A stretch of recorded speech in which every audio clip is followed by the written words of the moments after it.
गुरुपद पंकज सेवा तीसरी भगति अमान। चौथी भगति मम गुण गण करई कपट तजी गान। मंत्र जाप मम दृढ़ विश्वासा पंचम भजन सुवेद प्रकाशा।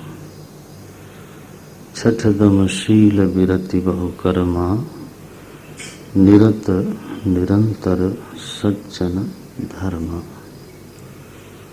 सातों सम। भक्ति की ये सातवीं सोपान है और आप समझ सकते हो कि अब भक्ति अपने अंतिम पड़ाव पे है तो उसका स्वरूप बिल्कुल बदल रहा है। क्रियात्मकता बिल्कुल नहीं रही। छठे क्रम में भक्ति एक स्वभाव के रूप में दिखाई देती है। छठ दमशील विरति बहु कर्मा निरत निरंतर सज्जन धर्म। निरत निरंतर सज्जन धर्म।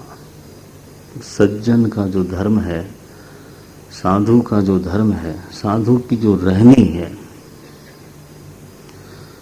निरंतर उसमें ये जो भक्त है वो रमण करता है। निरत निरत माने रमण करता है। नितराम रतः पूरी तरह से उसमें उसको रस आता है साधु की रहनी में। जो एक साधु की जीवनचर्या होनी चाहिए, जिस तरह से एक संयम का जीवन होना चाहिए, नियम का जीवन होना चाहिए, भक्ति और आराधना का जीवन होना चाहिए, निर्विकार जीवन होना चाहिए, उसमें उसको मजा आता है। अंतर्मुक्ता का जीवन होना चाहिए, समाधि का जीवन होना चाहिए, स्वाध्याय का जीवन होना चाहिए। ये साधु की जीवनचर्या है, उसकी रहनी है। इसको पूरा पूरा समझना हो तो विनय पत्रिका में जाना चाहिए, जहाँ तुलसीदास जी बोलते हैं, भगवान से कहते हैं,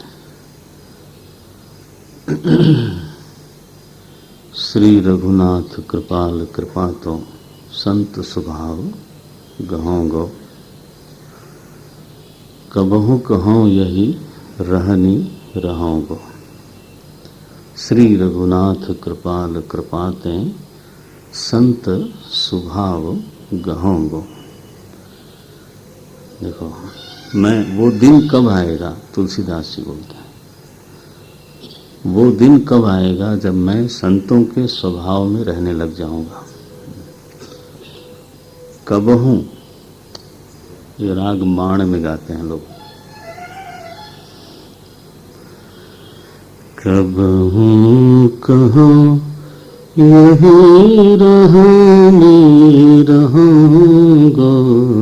कबहू कहो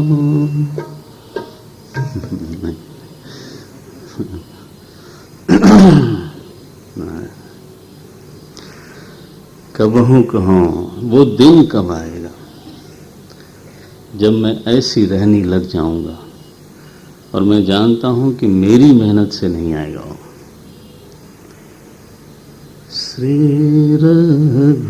श्री रघुनाथ कृपाल कृपाते संत स्वभाव गहों गो।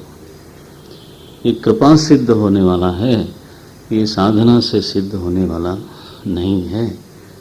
मेरा पुरुषार्थ केवल इतना है कि मैं मांगता रहूं, और मेरी मांग नहीं बदलनी चाहिए, है ना। मेरा इतना ही पुरुषार्थ है। इसको बोलते हैं निरत निरंतर सज्जन धर्म। छठे क्रम की भक्ति हो गई। जब इस तरह की नियम निष्ठा कस गई, साधु जीवन हमारे जीवन में स्थापित हो गया, स्थिर हो गया, अब सातवीं भक्ति है ये दृष्टि है। सातम सम मोहिमय जग देखा। ये पंक्ति गंभीर है। बोलते हैं यह जो सातवें सोपान पे खड़ा हुआ भक्त है उसकी स्थिति कैसी है? सम। ये पहली ही शर्त बहुत बड़ी है। हमारे गीता में भगवान श्री कृष्ण बोलते हैं इंद्रियाणि इंद्रियार्थेषु कैसे राग द्वेषो व्यवस्थितो। ये पूरा जो विषय संसार है वो दो भाग में बटा हुआ है। राग द्वेषो व्यवस्थितो, राग और द्वेष की व्यवस्था बनी हुई है। पूरे विश्व में हम या तो रागात्मक को देखते हैं अथवा द्वेषात्मक को देखते हैं। पूरे प्रपंच को, जितना भी अपने से अन्य भासता है, सबको या तो सुख देने वाला देखते हैं या तो दुख देने वाला देखते हैं, बस।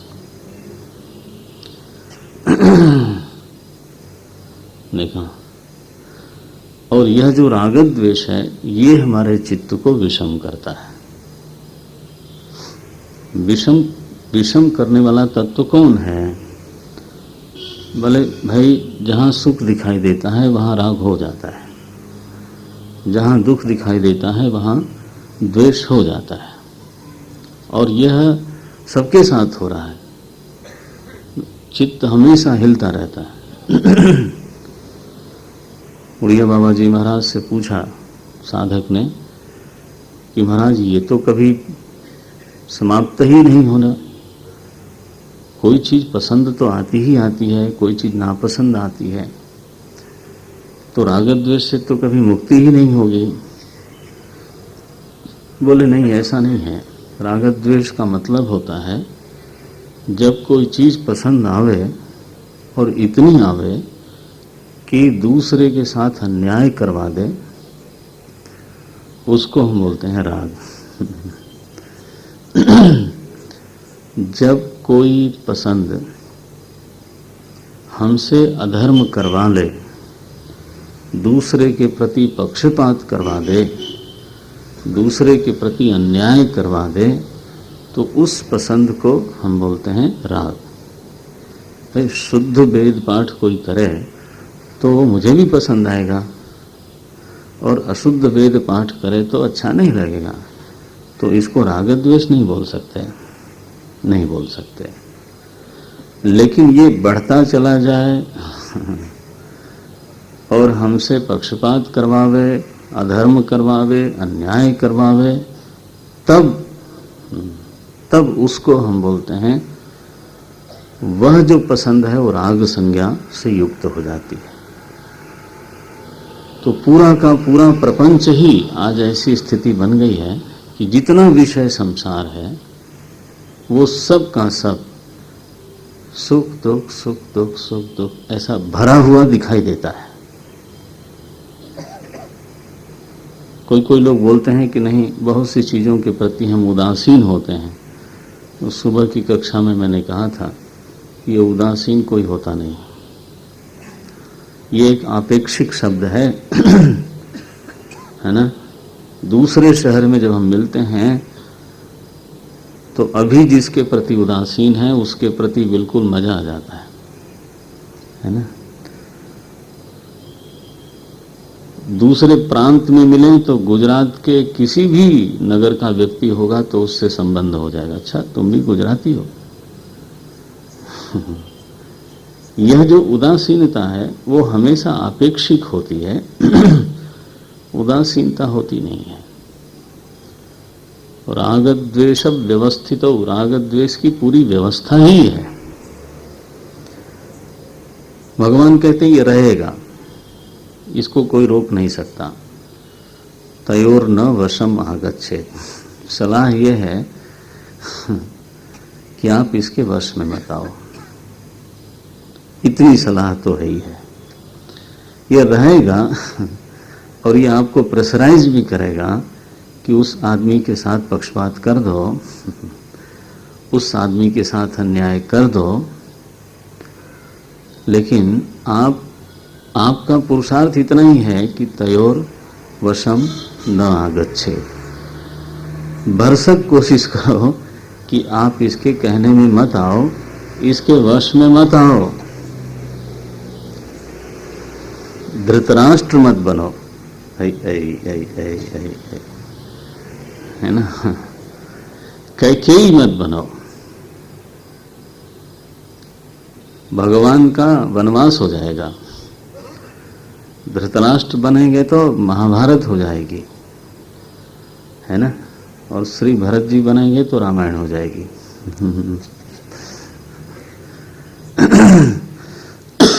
नारायण। देखो,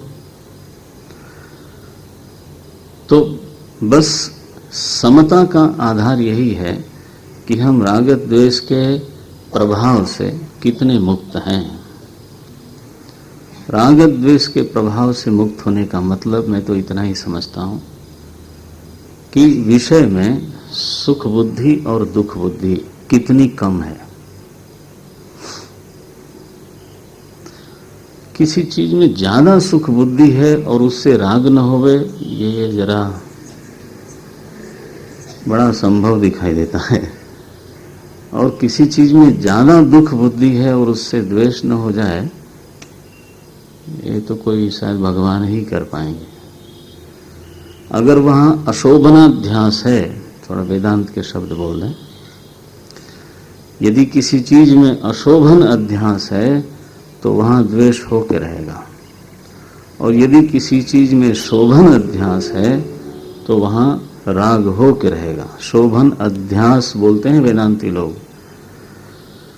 उसी को थोड़ा सरल बनाने के लिए सुख बुद्धि और दुख बुद्धि बोलते हैं, क्योंकि वेदांत में माना गया कि वस्तु में सुख और दुख नहीं है, सुख और दुख बुद्धि में होता है ना। कल की चर्चा याद होगी आपको कि एक ही विषय सबको आकर्षित नहीं करता। वो याद है ना, बच्चे का, माता पिता का। यह बुद्धि है। चूंकि सुख दुख एक बुद्धि है, इसीलिए हम इससे ऊपर जा सकते हैं।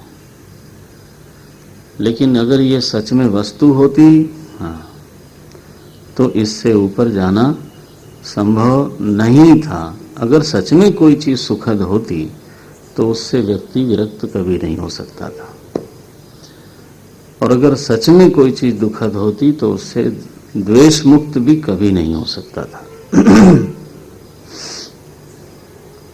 यह तो संवित है, हमारे संस्कार के अनुकूल जो विषय है, जो व्यक्ति है वो सुखद, और जो हमारे संस्कार के प्रतिकूल है वो दुखद।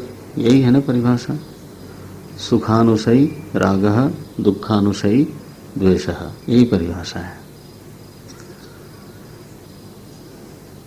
सुख की परिभाषा क्या? अनुकूलम वेदनीयम सुखम, प्रतिकूलम वेदनीयम दुखम। वेदनीयम, यह वेदना है, यह वस्तु नहीं है। वेदना माने पीड़ा मत समझ लेना, हिंदी नहीं है, ये संस्कृत है। वेदना माने वेदनम, जानना।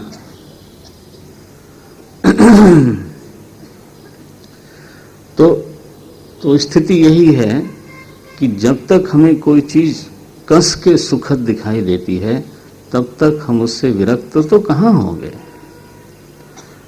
और अगर उससे राग है तो राग का मतलब ही है कि वो हमसे पक्षपात करवावे। राग का मतलब ही है कि हमारे प्रेम को वो घेर दे। द्वेष का मतलब ही है कि हमसे अच्छा ज्यादा पक्षपात न करवावे तो कम से कम कठोर बुलवा दे। अच्छा ज्यादा और न इतना न करवावे तो कम से कम हम उसके लिए अच्छा न सोचें। कुछ मानसिक हिंसा हो जाए, कुछ वाचिक हिंसा हो जाए, और ज्यादा द्वेष होगा तो फिर कम से कम शारीरिक हिंसा भी हो ही जाएगी, है ना। अच्छा आप जरा देखिए, अगर पूरे विषय में हम या तो सुख देखते हैं या दुख देते हैं, अपना रागास्पद देखते हैं और द्वेषास्पद देखते हैं, तो उस विषय में भगवान को बैठने के लिए जगह कहाँ है? हमने पहले ही सुख को बैठा दिया या दुख को बैठा दिया तो हाउसफुल, सीट खाली किधर है? ठीक बात है ना। या तो अपना रागास्पद देख लें या द्वेषास्पद देख लें या भगवान को देख लें। तो पहली शर्त क्या लगाई? सातम सम, फिर मोहि मैं जगत देखा। यह बहुत जरूरी है। अगर ईश्वर में सृष्टि देखनी है या किसी को दिखती है तो उसकी पहली पीठिका यह है कि उसके चित्त में समता सिद्ध हो जानी चाहिए।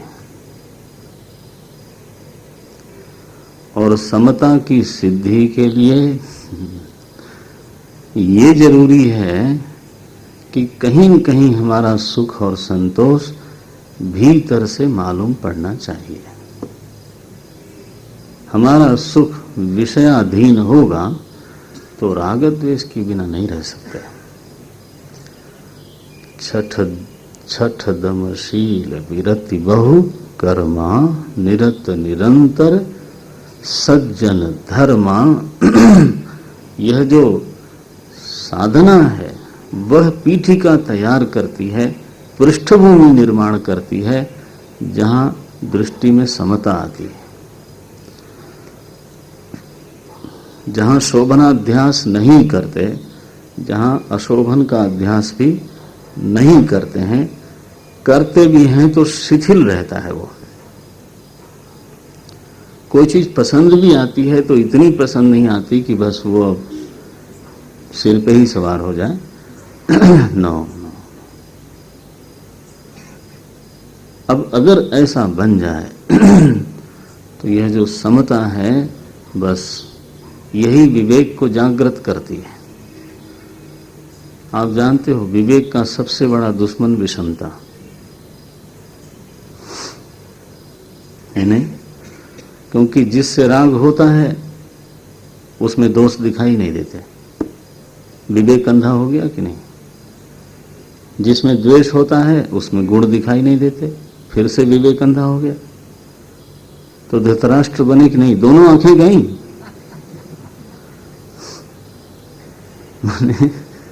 न उनमें गुण दिखाई देता है न इनमें दोष दिखाई देता है। धृतराष्ट्र को अपने पुत्र में दोष ही नहीं दिखता था। विवेक का काम है यथार्थ का दर्शन करना, और उसको अंधा करने वाला यही है। इस भगवान कहते हैं भाई मेरे आंख वाले बनो, तयोर न वशम आगच्छेत। गीता में तो इससे संबंधित जो श्लोक है वो मैं कोट कर देता हूं। राग द्वेष वियुक्तैस्तु विषयान इंद्रियैश्चरन्। बोले अगर तुम में यह संभव है, तुम अगर कर सकते हो तो करो इसको। विषयान इंद्रियैश्चरन्, इंद्रियैहि विषयान चरन्। इंद्रियों के द्वारा विषयों में विचरण करो, चरो उसको। जैसे गाय चरती है ना, हाँ, इंद्रियों को भी गाय कहा गया है और उसका चरागाह ये दुनिया है। विषयान इंद्रियैश्चरन्, इंद्रियों से विषयों का चरण करो। करो, कौन मना करता है? लेकिन राग द्वेष वियुक्तैहि इंद्रियैहि, इंद्रियों को राग द्वेष से मुक्त कर लो। हमारे व्यवहार में पक्षपात को आने मत दो, न्याय का सिंहासन बैठा दो, है ना। जितना संभव हो, जितना कर सको अपनी शाबाशी करो कि वाह आज ठीक रहा, है ना। अगर ऐसा कर सकते हो, भगवान क्या बोलते हैं, इसका फल क्या होगा? राग द्वेष वियुक्त व्यवहार का फल क्या होगा? प्रसादम अधिगच्छति। इसका फल क्या होगा? बोले आत्मवशी हो जाओगे। शब्द देखना, राग द्वेष वियुक्तैस्तु विषयान इंद्रियैश्चरन् आत्मवश्यैर विधेयात्मा प्रसादम अधिगच्छति। जो ऐसा आचरण करने वाला है उसी को प्रसाद मिलता है। प्रसादम अधिगच्छति। प्रसादस्तु प्रसन्नता। प्रसाद किसको बोलते हैं? चित्त की प्रसन्नता को प्रसाद बोलते हैं। एक बार प्रसाद मिल गया, प्रसन्नता मिल गई, परवस्था गई, आत्मवश आया, भगवान क्या बोलते हैं? प्रसादे सर्व दुखानाम हानि रस्योपजायते। आगे का देखो, प्रसादे सर्व दुखानाम हानि रस्योपजायते प्रसन्न चेतसो याशु बुद्धि ही पर्यवतिष्ठते। प्रसाद से सर्व दुखों की हानि हो गई और एक बार चित्त प्रसन्न हो गया, दुख की हानि हो गई तो बुद्धि पर्यवतिष्ठते, बुद्धि तत्व में निष्ठ हो जाती है। तो ये साधना की गति यही है कि जितना संभव हो उतना हमारा व्यवहार राग द्वेष से मुक्त रहना चाहिए, माने पक्षपात रहित रहना चाहिए। यहां से शुरू करें। उसका फल है आत्मवशी होना, उसका फल है चित्त का प्रसन्न रहना, उसका फल है दुख की हानि होना, है ना। प्रसादम अधिगच्छति। समता सिद्ध हो तो यहां लिखते हैं भगवान हर जगह दिखाई दे सकते हैं। सातम सम मोहिमय जग देखा। जिसमें राग नहीं है, जिसमें द्वेष नहीं है, उसमें ईश्वर भाव करने में तकलीफ क्या है? मुझे तो लगता है कोई तकलीफ नहीं है। हिमालय में अगर किसी को ईश्वर भाव आ जाता है तो कोई तकलीफ नहीं है, कर ही लेते हैं लोग। क्यों कर लेते हैं? क्योंकि उससे राग नहीं है और होपफुली द्वेष भी नहीं है। गंगा जी में ईश्वर भाव हो जाता है अगर राग द्वेष ना हो। पुण्य कावेरी में राग द्वेष नहीं हो तो ईश्वर भाव हो जाएगा।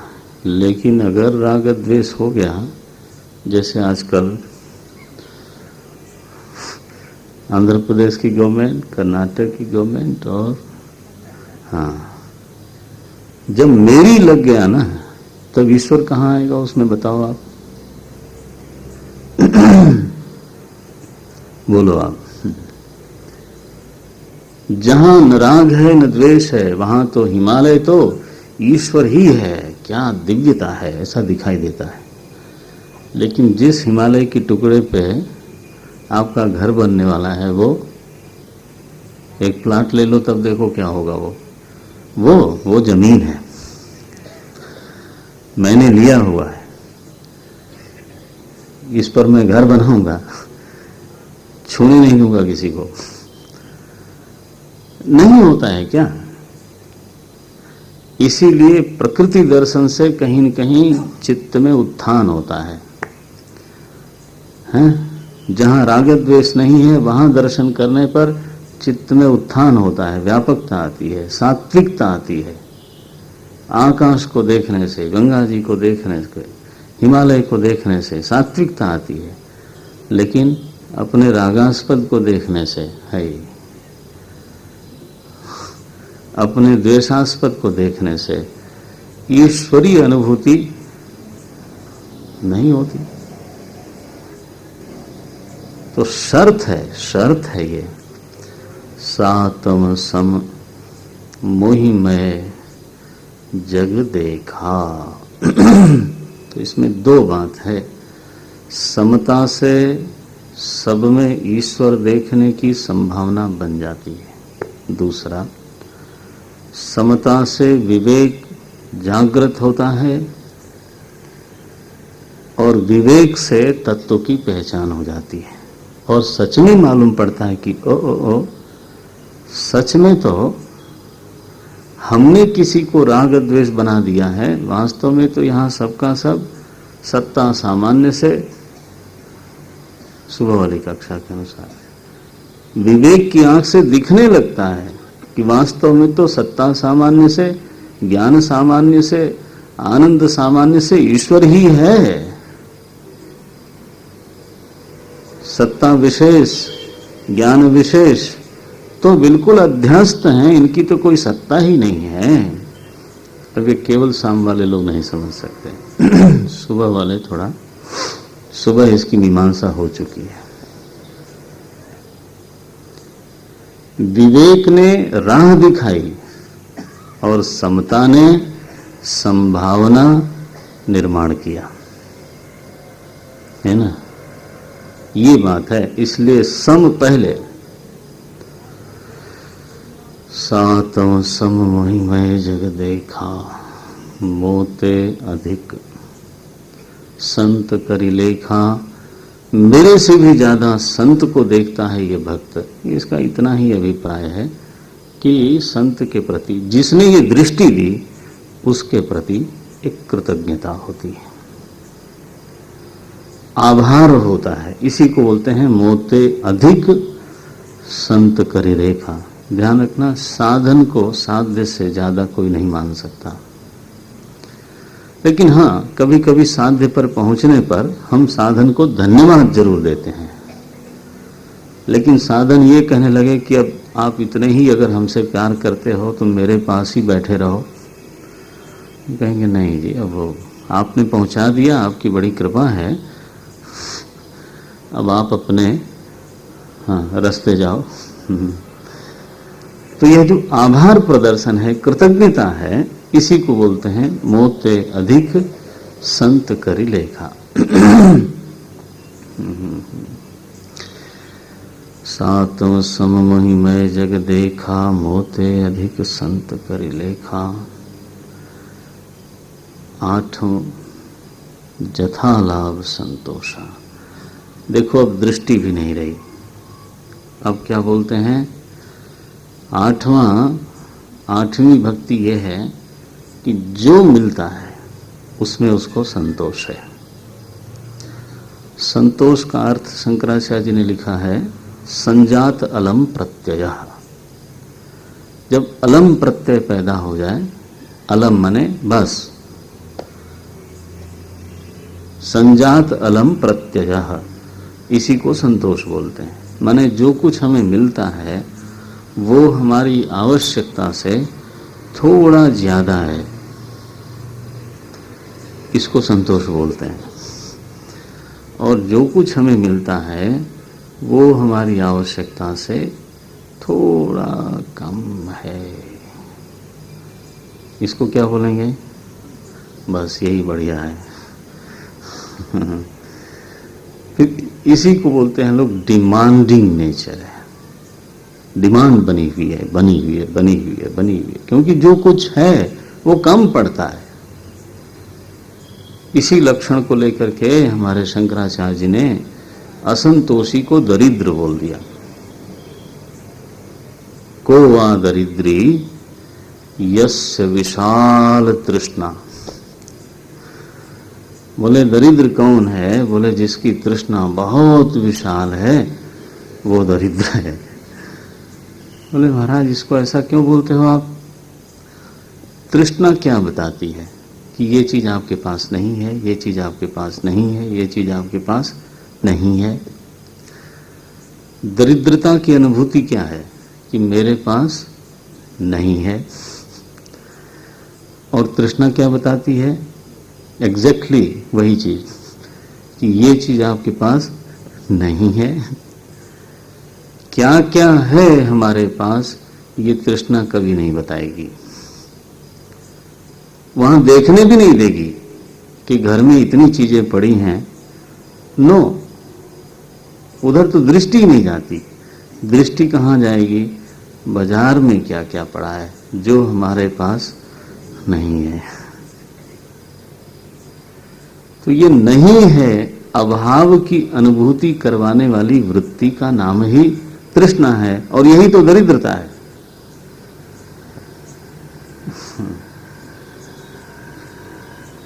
जब आवे संतोष धन, संतोष क्या, बोले बस जो कुछ है वो हमारी आवश्यकता से अधिक है, ज्यादा है। मुझे तो ऐसा ही लगता है कि यह वस्तु से कभी नहीं आ सकता। संतोष का स्रोत वस्तु हो नहीं सकती। हम ये मर्यादा नहीं खींच सकते कि इतनी वस्तु हो जाए तो बस हो जाएगा। ये तो माया महाठगिनी। वो लगता है कि फिक्स डिपॉजिट में हमारे अगर ज्यादा नहीं 5 लाख हो जाए, ज्यादा नहीं, और छोटा सा अपना एक घर हो जाए, छोटा सा, बड़ा नहीं, और एक छोटा सा हमारे पास वाहन हो जाए, बस तब हम साधना करेंगे केवल।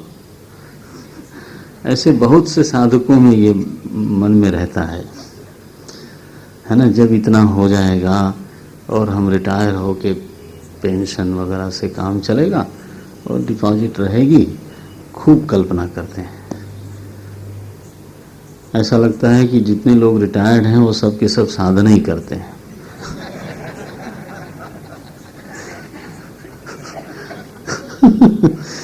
और जिसके जिसके पास 5 लाख फिक्स डिपॉजिट है वो सब लोग साधक हैं। किधर के साधक हैं? माया महाठगिनी, हम जाने, कबीर बोलते हैं। ये केवल पोस्टपोन करवाने वाली वृत्ति है,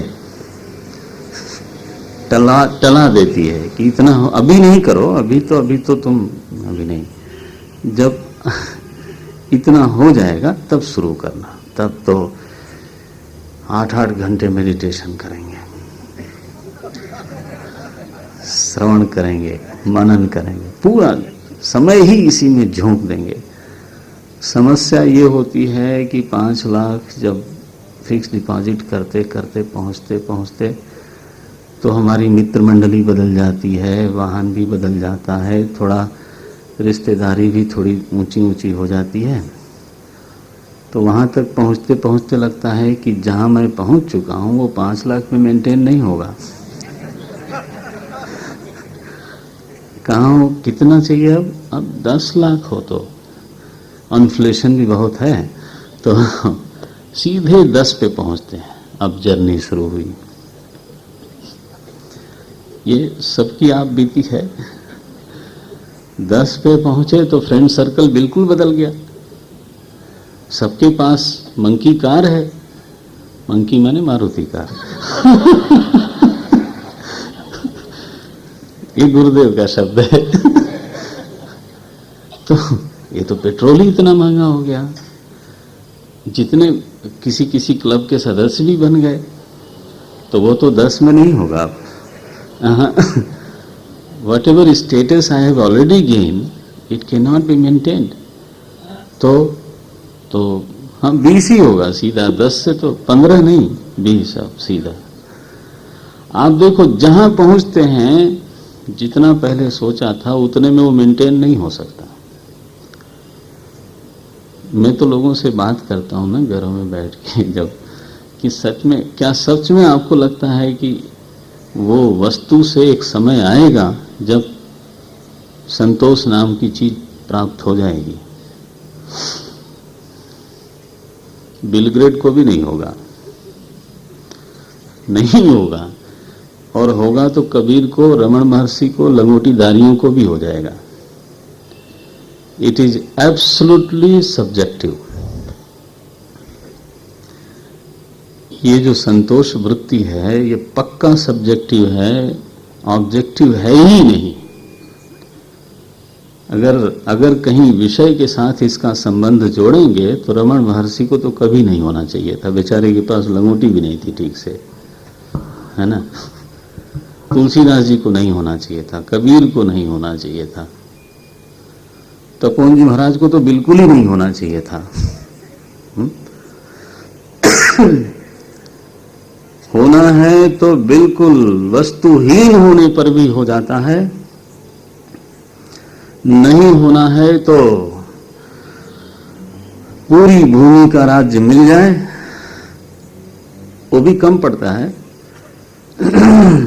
अवाप्य भूमा वसपत्न वृद्धौ राज्यम सुराणामपि चाधिपत्यम, ये अर्जुन ने कहा है।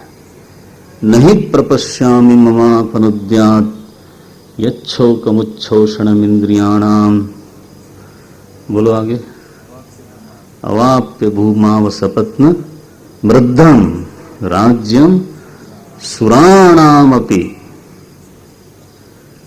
यही पृथ्वी नहीं बल्कि हाँ, राज्यम सुराणामपि चाधिपत्यम, ऐसा नहीं कि मैं उस लोक में जाऊं ना, आधिपत्यम।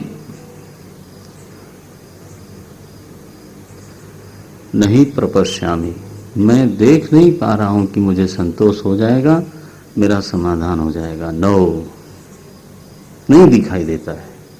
यही गीता के शिष्य का परम वैराग्य है। नहीं प्रपश्यामि, ये तो दिल में घाव करने वाली चीज है। ये वाक्य ऐसा ही है। हर चीज को छू छू के देखने की जरूरत नहीं है। सांप काटेगा तभी विषधर है ऐसा नहीं जानना है, नहीं तो बहुत बार मरना पड़ेगा। देख देख के भी सीखना पड़ता है। नहीं प्रपश्यामि, मुझे तो दिखाई नहीं देता। नहीं वित्तेन तर्पणीयो मनुष्य, श्रुति माता बोलती है, वेद बोलता है। नहीं वित्तेन तर्पणीयो मनुष्य। संतोष तो भरे हुए की अनुभूति का नाम है। मैं अंदर से भरा हुआ हूं नाक तक, सुख मेरी जेब में बसता है, मेरा है। और जब हम सुख के लिए किसी अन्य पर अधीन नहीं होते हैं, भरपूर होते हैं, इसी पूर्णता की अनुभूति का नाम है ना, मन मारने का नहीं, नहीं, परिपूर्णता की अनुभूति का नाम संतोष है। नाक तक जिसने चढ़ाया हुआ हो, क्या भोजन और क्या, उसको जब कहा जाता है कि लड्डू लो, है ना, क्या नटू भाई ने, हाँ, महाराज उनके घर में लोग बड़ा आग्रह किया, सुना मैंने, मैं तो बच गया।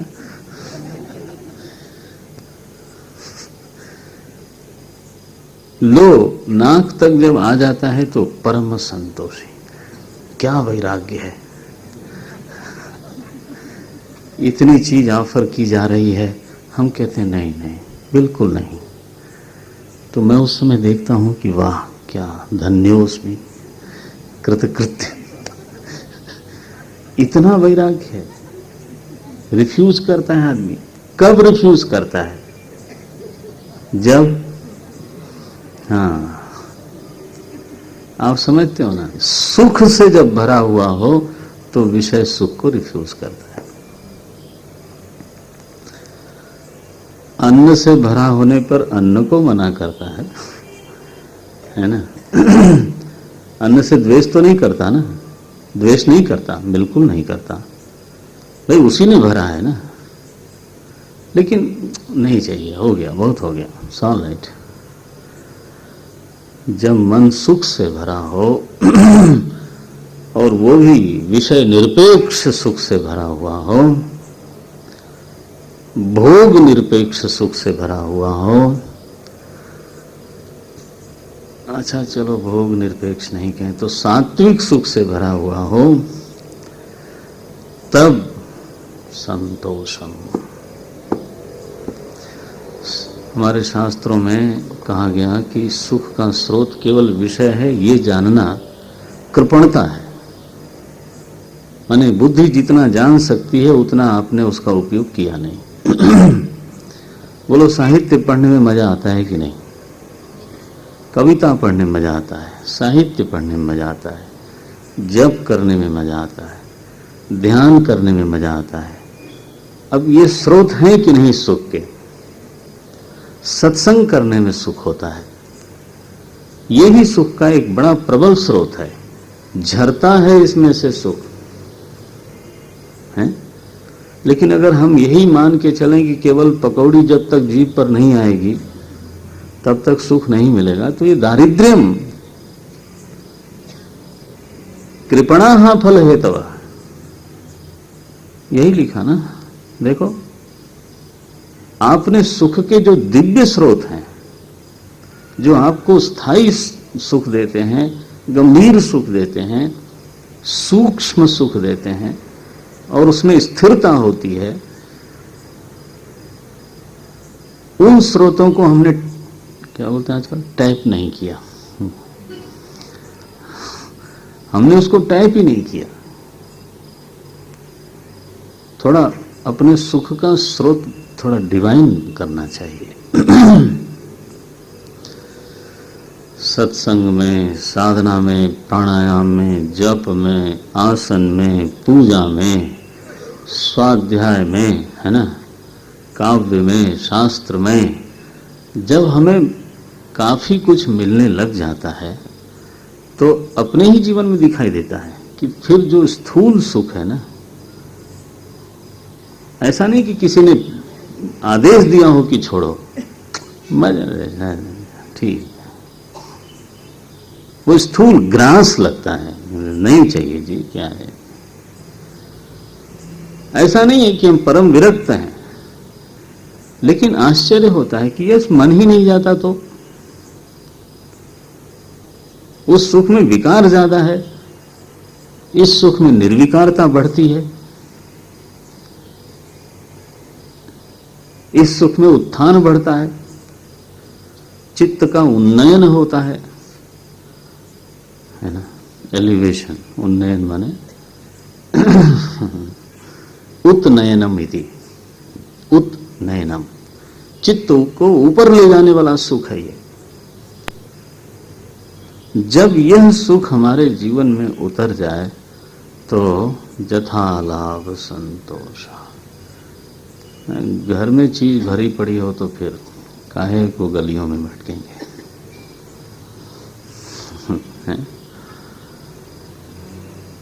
आठों जथा लाभ संतोषा। आपने देखा, सारे साधनाओं का फल तो आनंद ही होना चाहिए ना, क्योंकि वही हम चाहते थे। और 8वें नंबर पे वो झर गया, 8वें नंबर पे वो पूरा भर गया, तभी संतोष की स्थिति आई। 8 जथा लाभ संतोषा। और अगली पंक्ति कमाल की पंक्ति है, सपने हूं नहीं देखे पर दोषा। अब दूसरे का दोष स्वप्न में भी नहीं दिखता है। सावधान, ये आग्रह नहीं है कि अब 8वें नंबर पे जाते जाते हमको सभी लोग निर्दोष दिखाई देते हैं, ऐसा नहीं है। प्लीज, जिसमें जो दोष है वो है। लोग कहते हैं स्वामी जी ये तो फॉल्स बात है, जब लोगों में दोष है तो कैसे नहीं दिखाई देगा। अब कोई काला है तो काला दिखता है, कोई गोरा है तो गोरा दिखता है। क्या आंख फोड़ लें क्या? कोई अच्छा है तो अच्छा दिखता है, कोई बुरा है तो, है ना, बुरा दिखता है। तो सपने नहीं देखई परदोषा, दुनिया निर्दोष हो गई क्या? दुनिया निर्दोष नहीं होती है, दुनिया जैसी है वैसी रहती है, लेकिन हमें देखने की इच्छा नहीं होती। ये आग्रह कोई करे कि दुनिया निर्दोष हो जाएगी तब मैं सबको निर्दोष देखूंगा, वाह, तब तो क्या बढ़िया बात है। तब तो न 9 मन तेल होगा, न राधा उठ के नाचेंगी। ये ऐसी शर्त है इम्पॉसिबल। हमारे शंकराचार्य जी महाराज लिखते हैं बहुत सुंदर इस पॉइंट पे, कह किम कर्मा इति अव्यापृत चेता, कह किम कर्मा इति अव्यापृत चेता, कौन क्या कर रहा है उसमें मन ही नहीं जाता, छोड़ो यार क्या। स्वयं अपने साधन भजन में, स्वयं अपने भीतर के सुख में इतनी रति है, इतना रमण है कि पड़ोसी के घर में क्या हो रहा है काहे क्या, बेकार में काहे को ऐसी चर्चा करना, पर चर्चा करना, जरूरत क्या है। इसका स्थूल दृष्टांत देता हूं, हालांकि मन तो खराब हो जाएगा आपका। जब हम चलते हैं सड़क पर तो जगह जगह गंदगी दिखाई देती है, तो चूंकि वो दिखाई देती है इसलिए खड़े होकर आप देखते हो क्या? क्योंकि वो है इसलिए मुझे देखना जरूरी है। अगर ये मैं आग्रह करूं तो नारायण, तब तो फिर गड़बड़ हो जाएगी। क्या करते हो आप? आंख बंद कर लेते हो, है ना, आकाश की ओर देखने लगते हो, दूसरी तरफ देखने लगते हो, इग्नोर करते हो कि नहीं करते हो? वो है फिर भी आप उसको देखते नहीं हो। क्यों नहीं देखते?